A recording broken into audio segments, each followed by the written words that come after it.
सभी क्रांतिकारी नौजवान साथियों को क्रांतिकारी इस्तकबाल और अंध भक्तों को, गोबर भक्तों को, गंध भक्तों को हिंदू मुसलमान, क्योंकि उनको इस देश के अंदर सिर्फ हिंदू और मुसलमान के अलावा कुछ आता जाता नहीं है। उनकी तो छोड़ दीजिए, इनके जो बड़े बड़े नेता हैं, जो बड़े बड़े प्रवक्ता हैं, उनको कुछ भी अता पता नहीं है। आजकल आप लोग देख रहे होंगे कि कोरोना को लेकर के पूरे देश के अंदर हाय तौबा मचा हुआ है। लेकिन भारतीय जनता पार्टी के चाहे वो नेता हो, चाहे प्रवक्ता हो, इनके पास इनकी नाकामियों को छिपाने के लिए कोई भी शब्द नहीं बचा है, कोई भी जगह नहीं बची है। अगर इनसे आप सवाल पूछिए तो ये उलूल जुलूल जवाब देना शुरू कर देते हैं। अभी आपने देखा होगा कि इस समय मजदूरों को घर पहुंचाने के लिए बसें को लेकर के कांग्रेस में और भारतीय जनता पार्टी में कटा युद्ध मचा हुआ है। यानी कि कभी जो है ये कहा जाता है कि अगर प्रियंका गांधी बस भेजना चाहती हैं तो बसों की लिस्ट दें। बसों की लिस्ट दी जाती है तो उसमें जो है उस पर भी राजनीति होने लगती है कि इसमें कुछ स्कूटर के और कुछ मोटरसाइकिल के नंबर दिए गए हैं। यानी हमारे कहने का मतलब यह है कि भारतीय जनता पार्टी के लोग कांग्रेस द्वारा जो बसें दी जा रही थी उसकी जांच एक दिन में ये लोग करा लिए। एक दिन में 1000 बसों की जांच हो गई कि उसमें कौन मोटर का नंबर है, कौन बाइक का नंबर है, कौन ऑटो का नंबर है और कौन सा कार का नंबर है। लेकिन पुलवामा के अंदर आतंकियों के द्वारा सफारी में भर के, सफारी या स्कॉर्पियो जो भी गाड़ी थे उसमें 300 किलोग्राम आरडीएक्स भर के आया और एक गाड़ी के नंबर की जांच 1.5 साल में नहीं हो पाई। 1.5 साल में नहीं हो पाई। मैं तो ये कहना चाहता हूं कि अगर 1000 बसों की जांच एक दिन में हो जाती है तो एक गाड़ी की जांच 1.5 साल में क्यों नहीं हो पाई। जबकि उन्हीं पुलवामा शहीदों के नाम पर ये भारतीय जुमला पार्टी के लोग वोट मांगने का काम कर रहे थे, रैलियों में वोट मांग रहे थे, देश के प्रधानमंत्री वोट मांग रहे थे। लाशों पे राजनीति करने वाले लोग कहते हैं कि मजदूरों पे राजनीति मत करो। मजदूरों पे राजनीति नहीं होनी चाहिए, लेकिन सरहद के जाबाज सिपाहियों की लाशों पर राजनीति करने वाले लोग हैं। आज तक पुलवामा शहीदों के जो गुनहगार थे उन गुनहगारों का अभी तक पता नहीं चल पाया है। इसका क्या कारण है?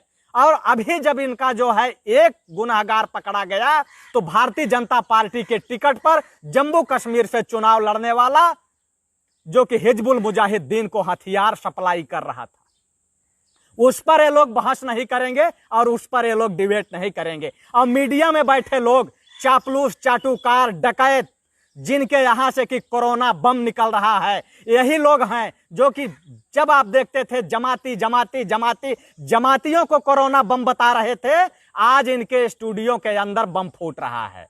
इनके स्टूडियो के अंदर बम फूट रहा है और वहां से एक साथ कोरोना के लोग निकल रहे हैं और ये लोग देश को कह रहे हैं एहतियात बरतिए, मास्क लगाइए।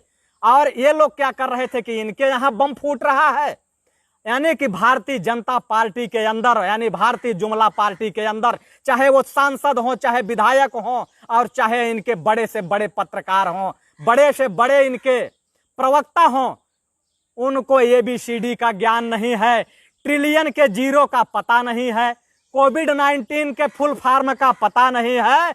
और कल मैं देख रहा था कि ये आदमी टीवी पे बैठ के उत्तर प्रदेश के अंदर ये कह रहा था कि टोटी चोर की सरकार नहीं है। अगर टोटी चोर की सरकार रही होते तो उत्तर प्रदेश में न जाने क्या क्या होता।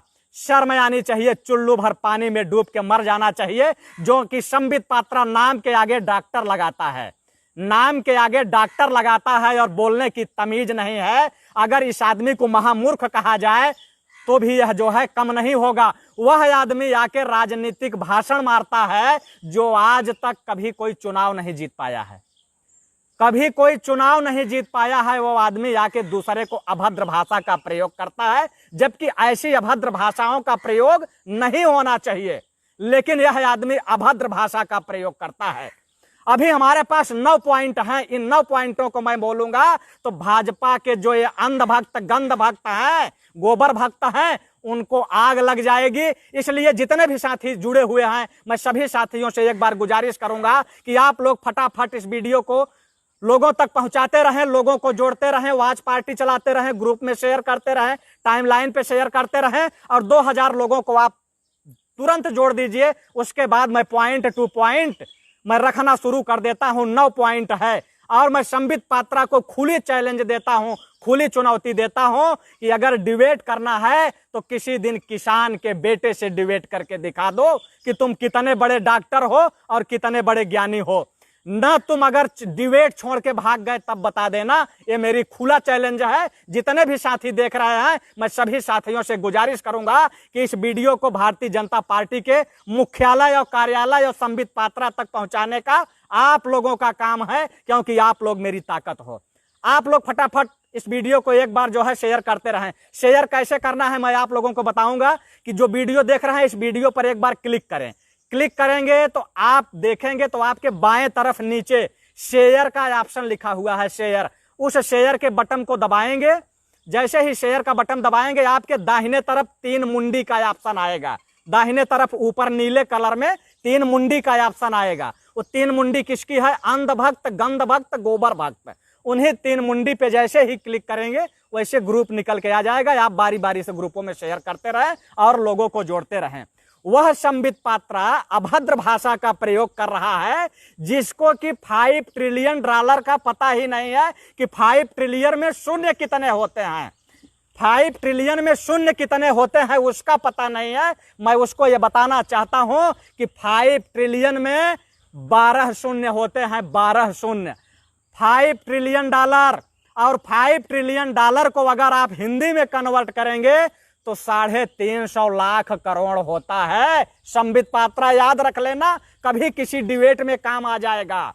उसके बाद मैं देख रहा था कि कल जो है यही संबित पात्रा डिबेट कर रहा था और अभद्र भाषा बोल रहा था, लोगों को किसी टोटी चोर बोल रहा था। शर्म आनी चाहिए, चुल्लू भर पानी में डूब मरना चाहिए कि राजनीति अलग चीज है और बाकी जो है किसी पर व्यक्तिगत टिप्पणी करना ये गलत बात है, नहीं होना चाहिए।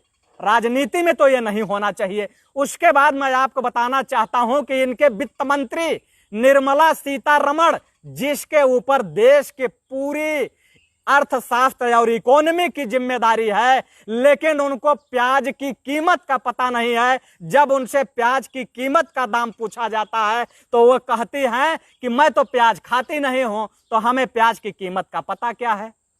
अब आप समझ सकते हैं कि किस तरीके की, किस मानसिकता के लोग हैं। और यही लोग जब राहुल गांधी मजदूरों के बीच में जाते हैं तो अंग्रेजी में बोलने वाली सीतारमण बिलबिला करके हिंदी बोलना शुरू कर देती हैं। यह भारतीय जनता पार्टी के लोग हैं कि जिस तरीके से इनको न ABCD का ज्ञान है और न क ख का ज्ञान है। मैं देख रहा था कि वही संबित पात्रा जब उससे पूछा गया कि कोविड-19 का फुल फॉर्म क्या है तो वह संबित पात्रा चुप हो गया, उसकी हवाइयां उड़ने लगी। जबकि नाम के आगे डॉक्टर लगाता है आदमी और डॉक्टर है, लेकिन इसको कोविड-19 का फुल फॉर्म नहीं है। एक केवल चैनल पे आके चिघाड़े मारता है, चिल्लाता है और उसी चैनल पे ये जाता है जो चैनल भारतीय जनता पार्टी की प्रवक्ता बन के काम करता है, जो उसकी चाटुकारिता करता है, जो उसकी दलाली करता है, उसी चैनल पे जाके बैठता है। कोविड-19 का इसको फुल फॉर्म नहीं पता है। कोविड-19 का फुल फॉर्म मैं बता रहा हूं, जबकि मैं एक किसान का बेटा हूं और खुद एक किसान हूं, लेकिन कोविड-19 का फुल फॉर्म मैं बता रहा हूं। अगर आप लोगों को मालूम हो तो आप लोग कमेंट में लिखते रहें कि कोविड-19 का फुल फॉर्म क्या होता है। कोविड का मतलब होता है corona virus distancing, corona virus distancing 19, यह है कोविड-19 का फुल फॉर्म। संबित पात्रा याद रख लेना, ये तुम्हें काम में आएगा। अगर तुम्हें नहीं काम आएगा तो तुम्हारे बच्चों के काम में आएगा। हो सकता है कि वो भी जो है जा करके वहां प्रवक्ता बने, क्योंकि अब तो राजनीति में यही चलता है। उसके बाद जो हमारे देश के प्रधानमंत्री हैं, हमारे देश के प्रधानमंत्री को वोटरों की संख्या का नहीं पता है। आप लोगों ने सुना होगा कि एक रैली को संबोधित करते हुए प्रधानमंत्री बोलते हैं कि भारत के 600 करोड़ वोटरों को संबोधित कर रहे थे। और भारत के अंदर वोटर कितने हैं आप लोगों ने सुना था कि नहीं सुना था? तो जिस पार्टी का मेन मुखिया प्रतिनिधित्व करने वाले आदमी को देश के इतिहास का, देश के भूगोल का नहीं पता है, तो उनके प्रवक्ताओं को क्या पता होगा। ये सिर्फ है और सिर्फ इनको हिंदू मुसलमान करना आता है। ये सिर्फ है और सिर्फ हिंदू मुसलमान करते हैं। अभी तक 1,500 के आसपास साथी जुड़ चुके हैं। सभी साथियों से गुजारिश करूंगा कि आप लोग फटाफट 2,000 लोगों को जोड़ते रहें, 2,000 लोगों को जोड़ लें। आप लोग इस वीडियो को अलग अलग जगह पहुंचाते रहें और जोड़ते रहें।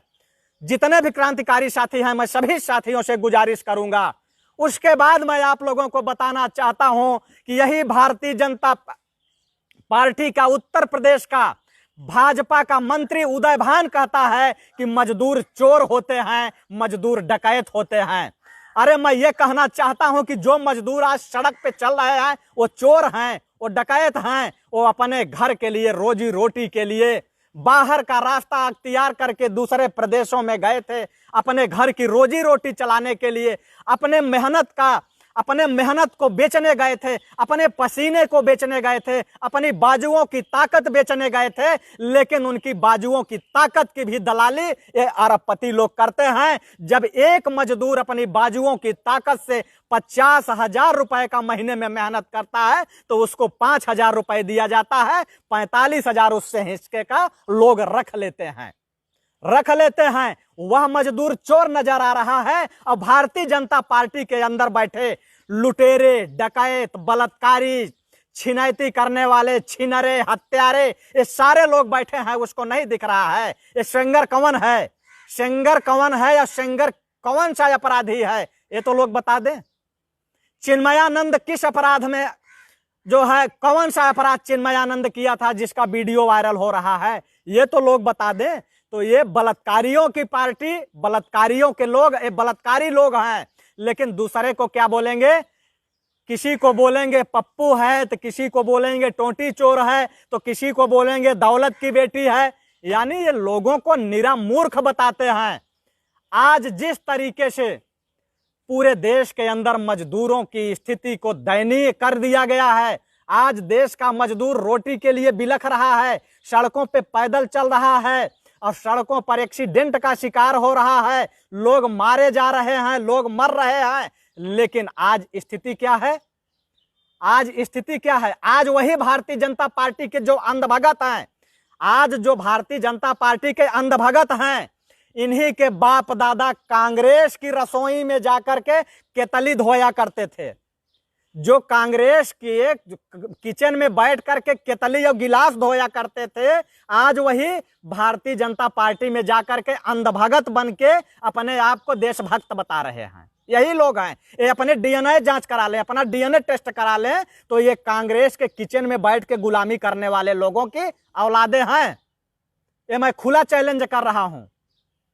ये लोग वही उन्हीं के औलादे हैं। लेकिन आज स्थिति क्या है कि ये फर्जी देशभक्त हैं, ये पाकिस्तानी के लिए जासूसी करते हुए देविंदर सिंह जैसे लोग पकड़े जाते हैं। वो देविंदर सिंह जैसे किसके समर्थक हैं, कोई बताएगा? ये इन्हीं लोगों के समर्थक हैं। हिजबुल मुजाहिदीन को हथियार सप्लाई करने वाले कौन से लोग हैं, इन्हीं लोगों के समर्थक हैं। लेकिन आज कोरोना के आड़ में जिस तरीके से संवैधानिक संस्थाओं के द्वारा गरीबों के हक और अधिकार पर चोट किया जा रहा है, गरीबों के हक और अधिकार पर प्रहार किया जा रहा है, वो चाहे सरकार द्वारा अध्यादेश लाया जा रहा हो और चाहे संवैधानिक संस्थाओं द्वारा गाइडलाइन जारी की जा रही हो। आज ये कहा जाता है कि सोशल डिस्टेंसिंग का पालन करो। सोशल डिस्टेंसिंग का फुल फॉर्म क्या है, उसका हिंदी अर्थ क्या है, ये तो संबित पात्रा से पूछना चाहिए। सोशल डिस्टेंसिंग का मतलब होता है कि समाज से दूर रहें। समाज से दूर इसलिए बनाया जा रहा है कि समाज वह ताकत है, संगठन वह ताकत है कि जो इन चंद्र मुट्ठी भर लोगों को सत्ता से बाहर हटाने का काम कर सकते हैं। आज कोरोना जो है यह लोगों के संपर्क में आने से कोरोना फैलता है। यानी अगर एक आदमी का शरीर दूसरे आदमी के शरीर में टच होगा तब तो कोरोना फैलेगा। तो इसको तो यह कहा जाना चाहिए कि फिजिकल डिस्टेंसिंग बना के रखो, फिजिकल डिस्टेंसिंग बना के रखना चाहिए। लेकिन फिजिकल डिस्टेंसिंग का नाम नहीं लिया जा रहा है, सोशल डिस्टेंसिंग बताया जा रहा है कि तुम समाज से दूर रहो, समाज से दूर रहो, लेकिन फिजिकल डिस्टेंसिंग से दूर ना रहो। शर्म आनी चाहिए, चुल्लू भर पानी में डूब मरना चाहिए संबित पात्रा और कुपात्रा जैसे लोगों को, कि जो लोग अभद्र भाषा का प्रयोग करते हैं। लेकिन मेरा ये खुला चैलेंज है कि एक बार अगर मौका मिलेगा मुझे संबित पात्रा से, अगर कभी, या संबित पात्रा को अगर जो है डिबेट करने का अगर शौक है तो किसी दिन मुझसे डिबेट कर ले संबित पात्रा। ये मेरा चैलेंज है संबित पात्रा कि स्टूडियो छोड़ के अगर न भाग जाएगा तब बताइएगा। केवल मेरा सवाल होगा किसानों को लेकर के, मजदूरों को लेकर के, बेरोजगार नौजवानों को लेकर के। और इस समय जो इन मजदूरों को अपनी गाड़ियों पे बैठा करके एक राज्य से दूसरे राज्य पहुंचाने का काम कर रहे हैं, और वह सबसे ज्यादा है ट्रक ड्राइवर। मैं उन ट्रक ड्राइवरों को सल्यूट करता हूं, उनको सलाम करता हूं कि वो कोरोना के भय से मुक्त होकर के इन लोगों को बैठा करके इनके घरों तक पहुंचाने का काम कर रहे हैं। और भारतीय जनता पार्टी के जो नेता हैं, ये एसी चला करके बैठ के वहां रामायण देख रहे हैं और महाभारत देख रहे हैं। और जब कोई उन पे सवाल करता है, मजदूरों के हक और अधिकार की बात करता है, तो ये उनको ही कटघरे में खड़ा करने का काम करते हैं। चुल्लू भर पानी में डूब मरो, शर्म आनी चाहिए। और मैं ये खुला चैलेंज भी करता हूं कि जो भी भाजपा के समर्थक हैं, ये जो सड़क पे पैदल चल रहे हैं, इनके पास जा करके केवल 5 मिनट भारतीय जनता पार्टी की प्रशंसा करके दिखा दें। 5 मिनट प्रशंसा करके दिखा दें, रिजल्ट उनके सामने होगा। रिजल्ट होगा उनके सामने कि नहीं, और रिजल्ट क्या आएगा आप लोग कमेंट करिए। आप लोग इस समय लगभग 1,500 के आसपास लोग देख रहे हैं। आप लोग कमेंट में बताइए कि आखिर जब अगर पैदल चलने वाले मजदूरों के सामने जा करके अगर कोई भाजपा का जो है कोई भी आदमी जाकर के भारतीय जनता पार्टी की प्रशंसा करेगा, मोदी की प्रशंसा करेगा, योगी की प्रशंसा करेगा, तो जनता क्या रिएक्ट करेगी, ये आप लोग बताइए।